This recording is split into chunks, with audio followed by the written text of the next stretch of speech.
India TV, आपकी आवाज।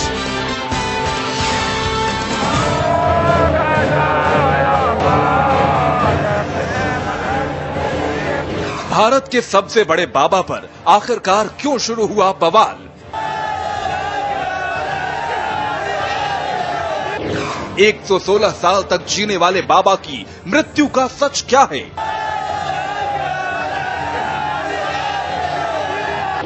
इंदिरा गांधी तक को घुटने पर ला देने वाले बाबा की आखिरी इच्छा क्या थी? वो कौन है जो कहते हैं कि नकली बाबा का अंतिम संस्कार किया गया?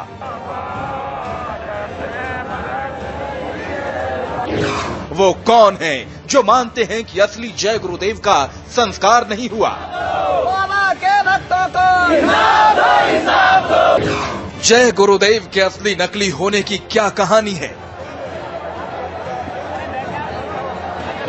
क्यों बाबा की मृत्यु पर करोड़ों भक्त रोने लगे?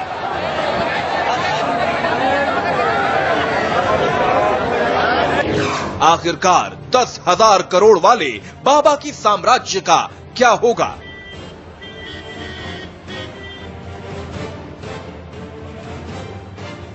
सबसे बड़े बाबा की सबसे सच्ची कहानी क्या है? 116 साल के बाबा जय गुरुदेव का निधन 5 दिन पहले हुआ था, लेकिन उनके निधन ने कई बड़े सवाल खड़े कर दिए, जिनमें पहला है कि क्या नकली बाबा का अंतिम संस्कार किया गया? जरा देखिए इस तस्वीर को। हर तरफ सिर्फ रोते बिलखते इंसान दिखाई देंगे। दिल रखने की भी जगह नहीं दिखाई देगी। ये है जय गुरुदेव के अंतिम संस्कार की तस्वीरें। चिता सज रही थी, भक्त रो रहे थे।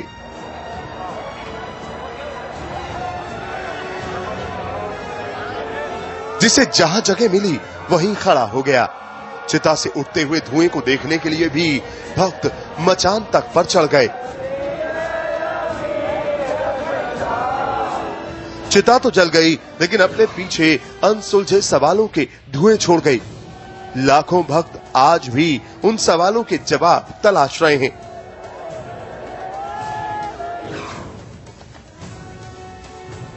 बाबा जय गुरुदेव के सैकड़ों भक्तों ने जय गुरुदेव का शव देखने के बाद ये सवाल उठा दिए कि ये असली जय गुरुदेव नहीं है। इतना ही नहीं, बाबा का कद 5 फीट था, जबकि जिस इंसान का अंतिम संस्कार हुआ वो 3 फीट के थे।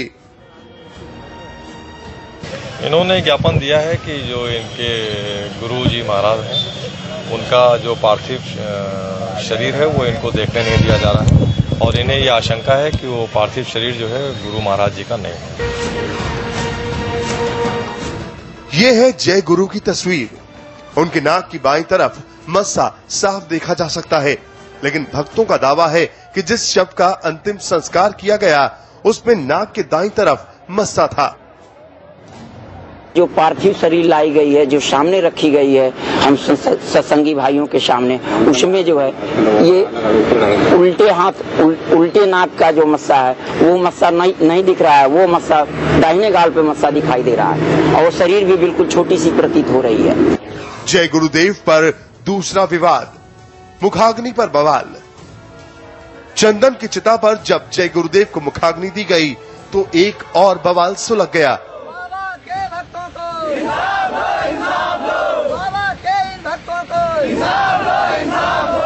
इस तस्वीर में चिता को मुखाग्नि दे रहे हैं जय गुरुदेव के अनुयायी चरण सिंह के बेटे पंकज, जबकि जय गुरुदेव के सत्संगियों का एक बड़ा तबका जय गुरुदेव के असली वारिस उमाशंकर तिवारी से मुखाग्नि दिलाना चाहता था। वहीं कई सत्संगी धड़े चाहते थे कि 5 या 11 की संख्या में अनुयायी मुखाग्नि दें। इस पर सत्संगियों की मीटिंग में जमकर हंगामा हुआ था, लेकिन आखिरकार चरण सिंह के बेटे पंकज ने मुखाग्नि दी। जय गुरुदेव पर तीसरा विवाद, दाह संस्कार पर विवाद। दाह संस्कार को लेकर भी सत्संगियों में अलग अलग राय थी।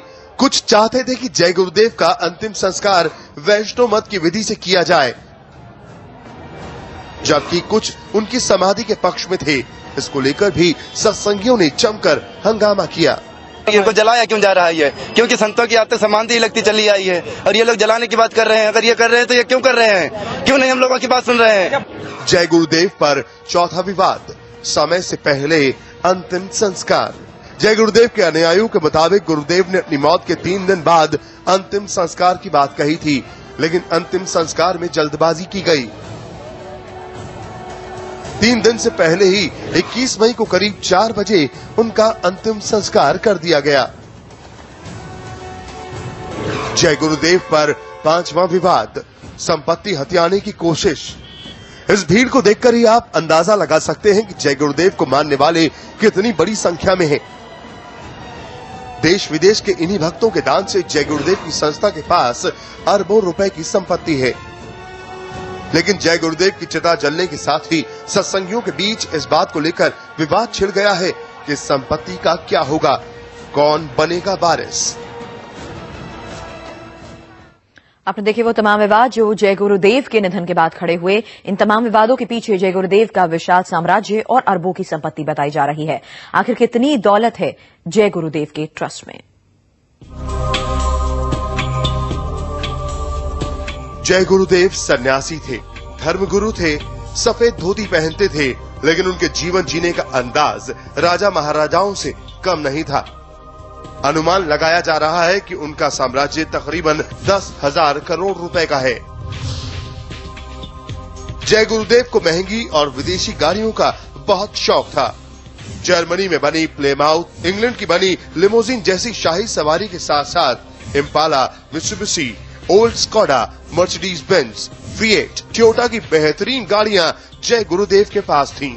उनके काफिले में तकरीबन 300 गाड़ियां थीं। गाड़ियां बहुत सी हैं, करीब 300-400। इसके अलावा जिलों से 1 लाख, 2 लाख, 4 लाख हर महीने सेवाएं बराबर आती हैं। लाखों करोड़ों भक्तों के साथ साथ जय गुरुदेव के पास अरबों की संपत्ति भी थी। 1953 में मथुरा में बना जय गुरुदेव का चिरौली संत आश्रम देखते ही देखते विशाल साम्राज्य में तब्दील हो गया। इस मंदिर में 200 फुट लंबा और 100 फुट चौड़ा सत्संग हॉल है, जिसमें एक साथ 60,000 लोग बैठ सकते हैं। इसे दूसरा ताजमहल भी कहा जाता है। 1973 से लेके आज तक इस मंदिर में काम लगातार जारी है। लागत हमेशा दान और श्रमदान से ही बना है। ट्रस्ट इसके बारे में कुछ नहीं कहता, लेकिन आप इसी की भव्यता को देखकर अंदाजा लगा लीजिए कि अभी तक इसमें कितनी लागत लग गई होगी। इस मंदिर के ठीक सामने की 4000 एकड़ जमीन भी जय गुरुदेव ट्रस्ट ने लीज पर ली है। 7-8 किलोमीटर के एरिया में कुछ प्लाट है ऐसे जो कि लोगों ने खरीद लिए, बाकी शेष जो है आश्रम ट्रस्ट के ही नाम है। मथुरा के अलावा जय गुरुदेव की इटावा और उत्तर प्रदेश के कई जिलों में भी जमीन और मंदिर हैं, जिनकी कीमत करोड़ों में है। लेकिन अब इस संपत्ति को वारिस का इंतजार है। MS शर्मा के साथ मनीष प्रसाद, इंडिया टीवी, मथुरा। आपको दिखाते हैं आखिर कौन थे बाबा जय गुरुदेव। कैसे 7 साल की उम्र में अनाथ होने वाला एक बच्चा भारत का इतना बड़ा बाबा बन गया।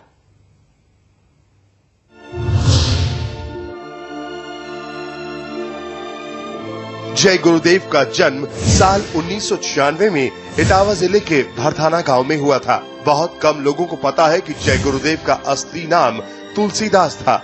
महज 7 साल की उम्र में छोटे से तुलसीदास के माता पिता चल बसे। इसके बाद तुलसीदास का रुझान आध्यात्म की तरफ हुआ। छोटी उम्र में गुरु ढूंढ रहे तुलसीदास की खोज अलीगढ़ के चिरौली गांव में जाके खत्म हुई। यहाँ पर उनकी मुलाकात हुई संत घूरेलाल महाराज से।